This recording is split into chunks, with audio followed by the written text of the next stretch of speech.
यह यात्रा आसान नहीं है, लेकिन हर महान उपलब्धि एक कठिन रास्ते से होकर गुजरती है। 3 दिन लगातार जागे रहना एक साधारण कार्य नहीं, बल्कि आपके आत्म चेतना की सीमाओं का विस्तार है। यह वह चुनौती है जिसे पार करने के बाद आप अपनी आत्मा की उस गहराई को जान सकते हैं जहाँ सब कुछ स्पष्ट और शांति है। यदि आप अपने भीतर की उस शक्ति को जगाना चाहते हैं जो अब तक सोई हुई है, तो यह अनुभव आपको एक नई दृष्टिकोण से देखने का अवसर देगा। यह केवल जागना नहीं, बल्कि जगना है उस वास्तविकता को देखने के लिए जो अब तक आपसे छुपी हुई थी। लगातार जागे रहने पर आपका मन थकान और आराम के बीच झूलता है, और इस स्थिति में आपके मन के विचार धीमे हो जाते हैं, जो हमेशा ध्यान में बैठने पर कुछ से कुछ संसार के बातें आती रहती हैं। यह वह समय है जब आपके चेतन मन शिथिल पड़ जाती है, तंद्रा में चली जाती है, जहां आपके मन आपसे कोई भी प्रतिक्रिया देने में फीकी पड़ जाती है। यह वह समय होता है जहां हमारी मन सो जाती है और हमारी दिव्य स्वरूप अवचेतन मन या अंतरात्मा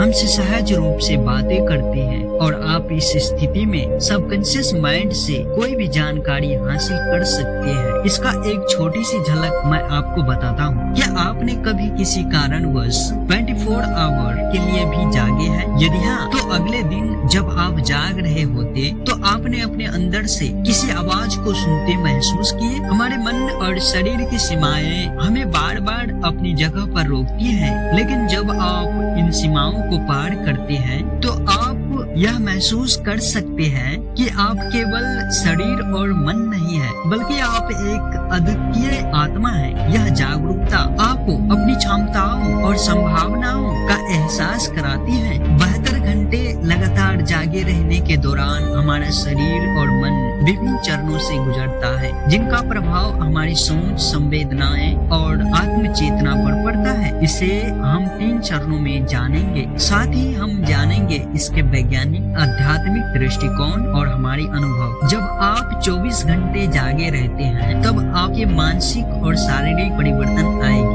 ध्यान और एकाग्रता में कमी। पहले 24 घंटे तक जागे रहने से ध्यान की क्षमता और एकाग्रता में कमी आने लगती है। आपका मन सामान्य से अधिक विचलित हो सकता है। नींद की कमी से चिड़चिड़ापन और मानसिक अशांति हो सकती है। किसी बात को समझने और प्रतिक्रिया देने की क्षमता में कमी हो सकती है। ध्यान रहे, यही तो इसकी खासियत है, ताकि हम इस परिस्थिति में अपने मन के विचार पर नियंत्रण पा सके। ध्यान और साधना इसलिए तो की जाती है ताकि हमारे मन की व्यर्थ विचार से संतुलन पा सके और उत्कृष्ट फल की प्राप्ति कर सके। इस समय अंतराल की आवाज कुछ समय के लिए स्पष्ट सुनाई दे सकती है, क्योंकि बाहरी सोच से हमारे मन का जुड़ाव कम होता है, लेकिन यह अनुभव आपको लगातार नहीं रहेगा, क्योंकि इस दौरान हमारे मन का संतुलन कुछ रहता है। बाहरी दुनिया से एक अलग हल्की अनुभूति हो सकती है। आप बाहरी दुनिया से कुछ हद तक अलग हो रहे हैं, जो कि आत्म चेतना का एक शुरुआती संकेत हो सके।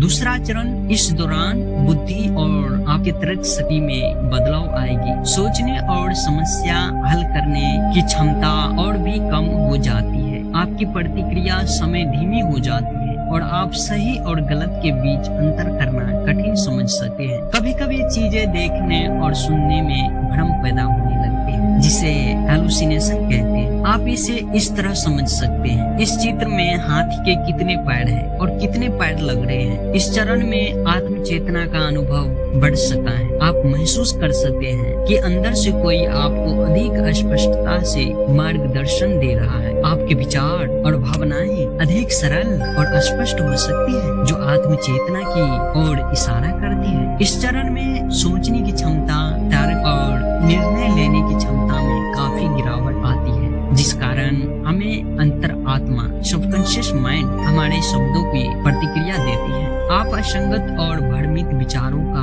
अनुभव कर सकते हैं। हेलुसिनेशन और भ्रम की स्थिति बहुत बढ़ सकती है और आपको वास्तविकता और कल्पना के बीच अंतर करना कठिन हो सकता है। जैसे भ्रम और वास्तविकता में अंतर करना आपको कठिन लग सकता है। यदि आप इस स्थिति में स्थिर मन से रहते हैं, तो आपके अंतरात्मा की आवाज बहुत ही स्पष्ट हो सकती है। आप एक गहरे आत्म साक्षात्कार के अनुभव से गुजर सकते हैं। आपके अंदर गहरे भावनात्मक परिवर्तन आपके जीवन की दिशा को प्रभावित कर सके। आप अपनी वास्तविकता को एक नई दृष्टि से देख सकते हैं। यानी आप इस चरण में किसी भी गुप्त प्रश्न और किसी भी विशेष स्थान या व्यक्ति की जानकारी पा सकते हैं। इन सारी चरणों में आपको पहले की तरह और एकाग्र होकर ध्यान करना होगा। इस प्रक्रिया को अपनाने के लिए ये दिव्य शब्द याद रखें, क्योंकि यह उतना आसान नहीं और उतना कठिन भी नहीं। इस नियम को आत्म साक्षात्कार करने के लिए प्राचीन काल में बहुत सारे साधक ऋषि मुनि अपनाते थे। दुनिया के सबसे महानतम व्यक्ति में से एक रैंडी गार्डन विज्ञान के क्षेत्र में नींद की कमी के प्रभाव को जानने के लिए उसने 264 घंटे लगातार जागे रहे थे, लेकिन उसे कोई लाभ नहीं मिले, क्योंकि वो सिर्फ विज्ञान की नजर में महज एक प्रयोग थे। इस विषय पर हम अगले वीडियो में जानेंगे आखिर क्यों महान लक्ष्य हमेशा महान त्याग की मांग करते हैं। यह त्याग केवल नींद का नहीं बल्कि अपने सीमित विचारों और मान्यता का भी है। आप खुद को एक नई राह पर ले जा रहे हैं, जहां हर कदम पर आपको अपने आप को फिर से परिभाषित करना होगा। यह त्याग आपको अपनी आत्मा के वास्तविक स्वरूप से जोड़ने में सहायक होगा। ध्यान रहे, सच्चे साधक वही है जो असंभव को संभव करने का साहस रखते हैं। 3 दिन की यह यात्रा केवल जागने की नहीं बल्कि अपनी आत्मा को जगाने की है। यह वह समय है जब आप अपनी चेतना के नए स्तर को छू सकते हैं। जब आप इस कठिनाई का सामना करेंगे तो आपकी आत्मा का वह दिव्य प्रकाश प्रकट होगा जिसे आपने अब तक नहीं देखा है। यह आपकी साधना का चरम है, जहां आप अपनी आत्मा के वास्तविक स्वरूप का अनुभव कर सकते हैं। उठिए, आगे बढ़िए और अपनी आत्म चेतना की इस यात्रा को सफल बनाइए। आपकी आत्मा की शक्ति अनंत है, उसे पहचानिए, उसे अनुभव कीजिए। आप इस यात्रा के लिए पूरी तरह सक्षम हैं। आप वह कर सकते हैं जो दूसरे के लिए असंभव है, क्योंकि आपके पास आत्मविश्वास, साहस और दृढ़ संकल्प है।